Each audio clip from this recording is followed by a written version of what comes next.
We are following heavy fighting in eastern Ukraine, fighting that is leaving innocent Ukrainians trapped and unable to flee.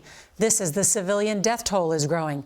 President Zelensky today saying at least 50 children have been killed in the first 13 days of the war. And the humanitarian crisis is worsening. The number of people leaving the country now tops 2 million, and half of them are children. Kyiv and other major cities remain under constant bombardment from missile strikes and long-range artillery. Help could soon be on the way after Poland announced a deal that could send ultimately these MiG-29 fighter jets to Ukraine. But the Pentagon is raising serious concerns tonight about that proposal. Well, nearly 2 weeks into the invasion, Russia has captured only one major city, despite 200,000 troops in and around the country. The CIA director told Congress today that's why Vladimir Putin is angry and frustrated. The dictator planned on a quick, decisive victory and is now likely to double down and, quote, with no regard for civilian casualties.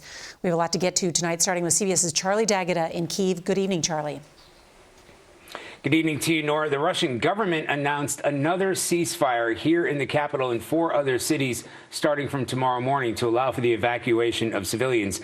While there was some limited success here today, there's also skepticism.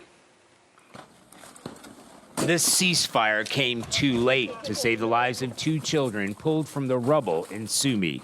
Among the bodies of at least 21 people killed in the Russian airstrike overnight, officials say. Today, a brief break in fighting allowed the evacuation of thousands of people, including foreign students trapped at the university for days. But the ceasefire in the besieged southern port city of Mariupol collapsed amid renewed shelling for the 3rd time. Hundreds of thousands of residents at the mercy of Russia's onslaught in catastrophic conditions. We don't have electricity, a woman shouts. We don't have anything to eat. We don't have any medicine.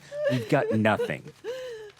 On the outskirts of the capital itself, in Irpin, thousands of people who took shelter beneath that downed bridge today joined a massive evacuation with the help of soldiers and aid agencies. We have heard some loud explosions off in the distance, but the lull has enabled a number of people to cross from Irpin into this area a little bit closer to the capital. Ola Pepina told us when her neighborhood came under attack, she had to get her 84-year-old mother suffering from Alzheimer's out of there.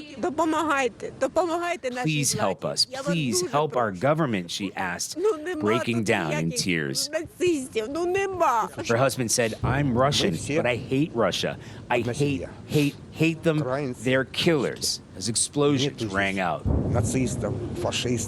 Relief as they're reunited with their son, but he told us as soon as he sees them to safety, he'll join the fight.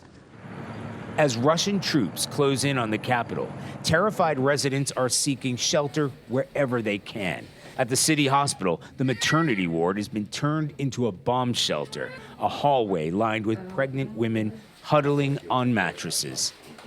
Sulamia and Max told us it was a difficult birth for their son in more ways than one. I don't know. My emotions so mixed. It is the first time I can hold him. This is your first time? Yes, I was laying all night because the delivery was not easy. What does it feel like to hold your son? I cannot explain it. It is the most happy moment in my life.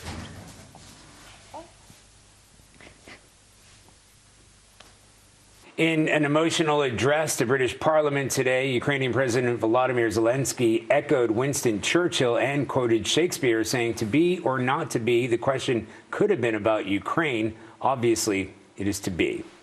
Nora? Charlie D'Agata, thank you.